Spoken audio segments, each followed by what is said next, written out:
And the DA wants Puff. The DA does not want Shyne. How you gonna let me just wither away? I need my album to come out. Remorseful for whatever pain and suffering she endured, even though she admitted a relationship at this time. Now hold up, because that line right there is the one that's been running through hip-hop group chats for over a year. The woman who took a bullet that night has gone on record more than once saying Shyne wasn't the one who shot her, and yet Shyne is the only person who did time for it.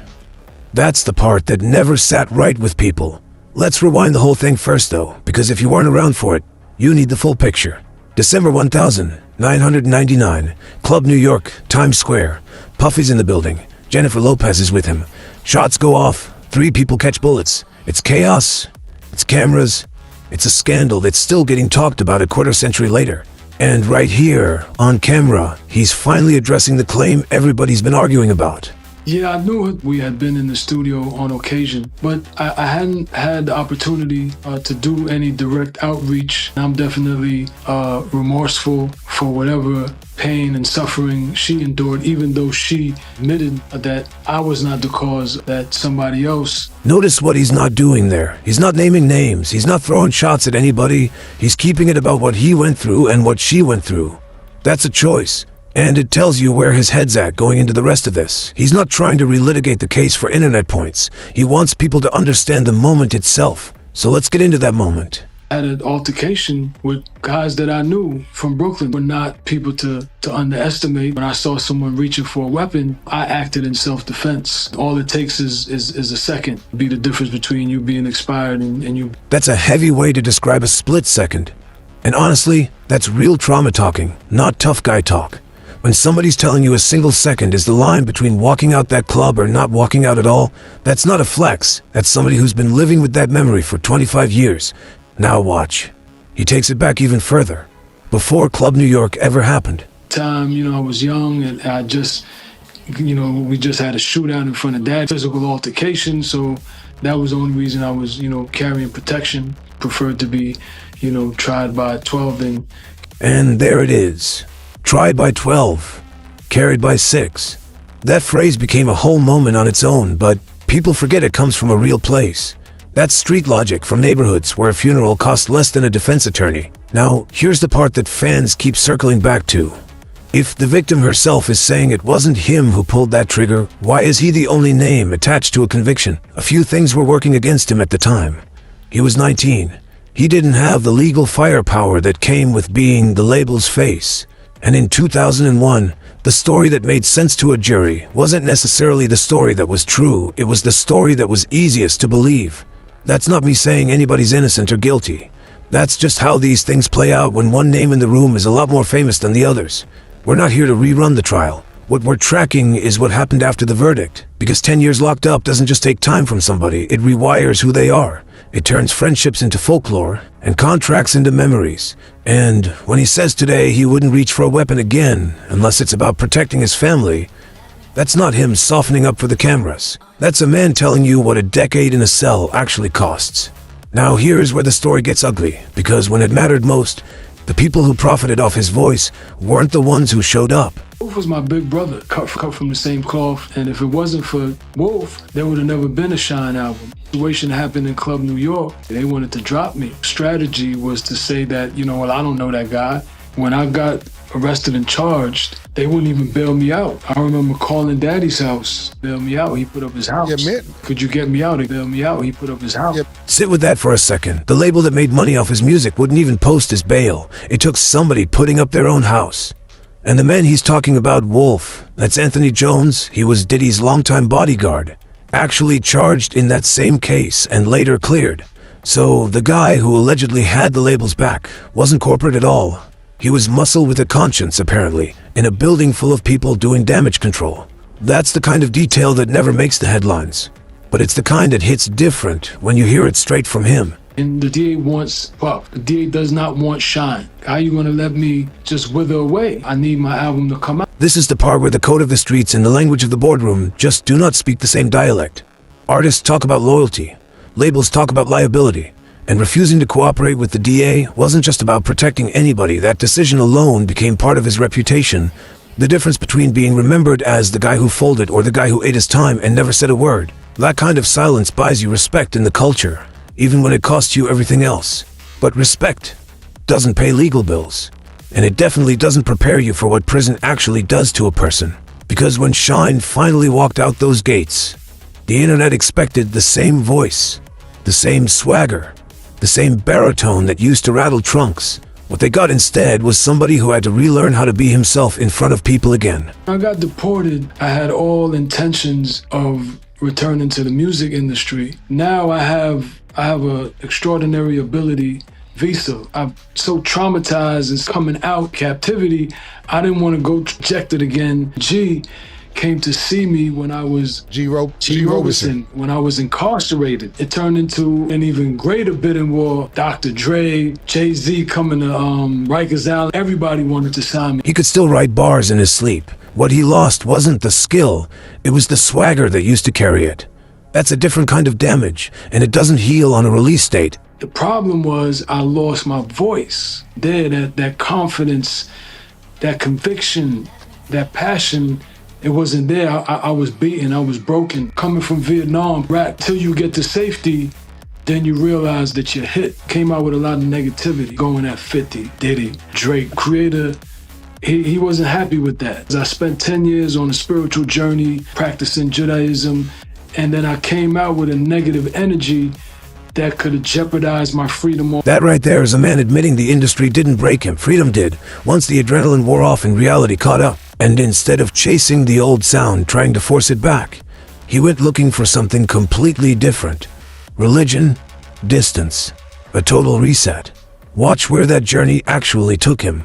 He wanted to sign me as well. Both to Belize. Record was with Vado. And then the record leaked, but then I didn't sound like Pope to Jerusalem, Paris. And I just went off on a spiritual journey. 2010 to 2012, I was in Israel. Drake would come, invite me to the show, invite me to Bercy, sign the OVO, the Rock Nation. Took that as a sign. Friend, think of life outside of Shyne, the rap. Some of the biggest names in the game were still trying to sign him during all this, and he's turning them down. Because, by his own account, the version of him they wanted didn't exist anymore. That's when the pivot really starts. And it's not the pivot anybody predicted.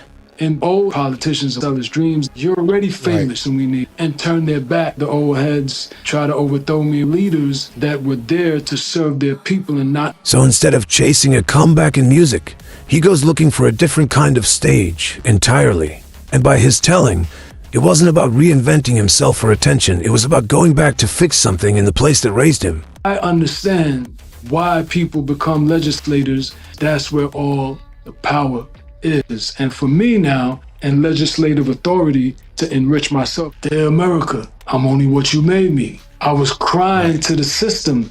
So to have an opportunity to be the system. That's a heavy line to sit with a kid from the system trying to become the system. From up top, politics looks glamorous. On the ground, it's a completely different grind.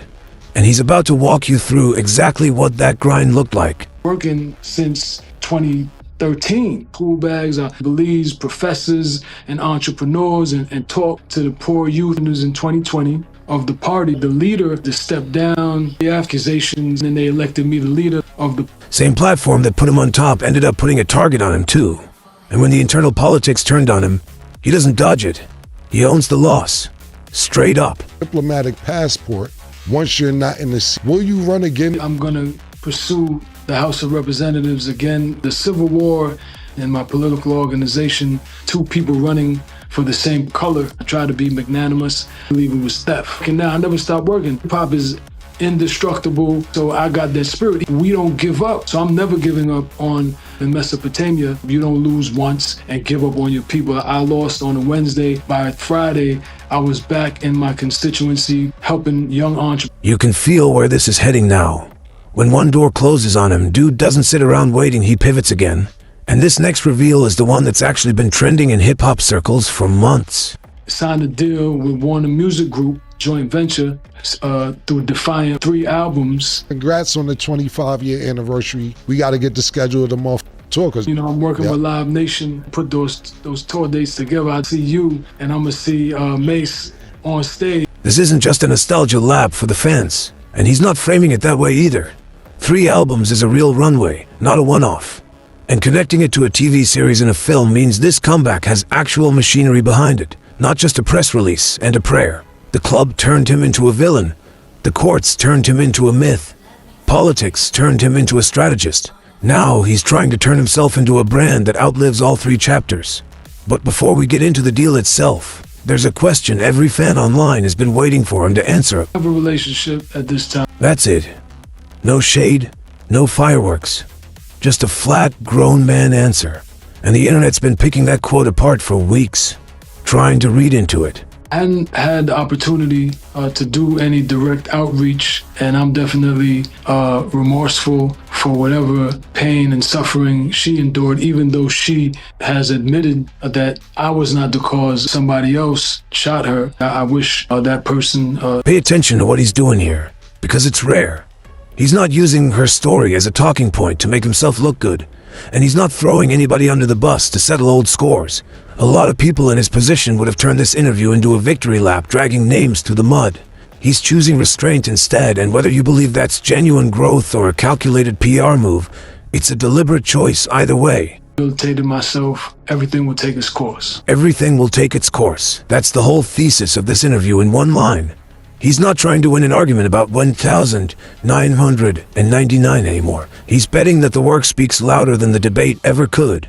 And that's exactly why the next reveal matters so much. Because talk is cheap in this industry. Everybody's got a comeback story until you check if the paperwork's actually signed. This one, according to him, is signed, sealed, and already in motion. The deal, the partners, the tour dates, he lays it all out. No vague teasers, just receipts. They signed a deal with Warner Music Group, with my brothers through Defiant Warner Music Group, for 3 albums, and then we're gonna do, most importantly, the 25th anniversary. That's not a guy trying to squeeze one more paycheck out of an old catalog. 3 albums is a real body of work, and tying it to a TV series and a movie means the music isn't just decoration. This time, it's supposed to carry the story. Create new music for the TV series. So not a soundtrack, but an album. And then for the motion picture, we'll do another album. And that's the piece that made this whole announcement feel real to fans. Instead of just talk, Live Nation isn't a name you attach to a comeback that isn't actually happening. Working with Live Nation, put those tour dates together. I hope that we could announce that I'm gonna see you and I'm gonna see Mace on stage, definitely New York. So that's the blueprint laid out in full, real backing, real purpose behind the music, and a route straight back to the one stage he's been trying to get back to this whole time. But the real test isn't the announcement. It's whether the crowd shows up and whether that voice still hits the way it used to. 25 years is a long time to carry a legacy nobody can agree on. Some people still see the villain from Club New York. Some people see a man who did a decade for something the victim herself says he didn't pull the trigger on. Some people only know him as the politician from Belize. And whether he can pull all 3 of those into one story on a stage, that's what's actually on the line here. But before we get to the tour, there's one more piece of this that a lot of casual fans don't know: where the name Poe even came from in the first place. It wasn't a marketing team's idea. It came out of the same rooms and hallways where he was coming up, tied directly to comparisons people were already making to Biggie because of that deep voice. And he's always been upfront about the fact that the name came with baggage attached, because stepping into any comparison to Biggie in that era was walking into a conversation you couldn't fully control. That's part of why this interview hits different from a normal press run. He's not performing nostalgia for the algorithm. 25 years later, he's still talking like he's got something to prove to the same handful of people who knew him before any of this, before the trial, before Belize, before the encore. If this tour actually lands the way he's describing it, what you'll be watching on that stage isn't a costume from 2000. It's the same guy, just carrying a voice that disappeared for a long time and finally came back. Because at the end of the day, this story never got a clean ending. A woman got shot, a teenager did a decade, a mogul walked away clean, a country deported him, and a different country elected him. Now the calendar's circling back around to 25, not to relive it, but to see if the legend can actually hold up live, under real lights, in front of a crowd that remembers every version of him. New music for the TV series. So not a soundtrack, but an album. And then for the motion picture, we'll do another album. I'm working with Live Nation, put those tour dates together. I hope that we could announce that I'm gonna see you and I'm gonna see Mace on stage. There's no easy wrap up here, and that's exactly the point. If this whole comeback is just talk, the room's gonna feel it immediately.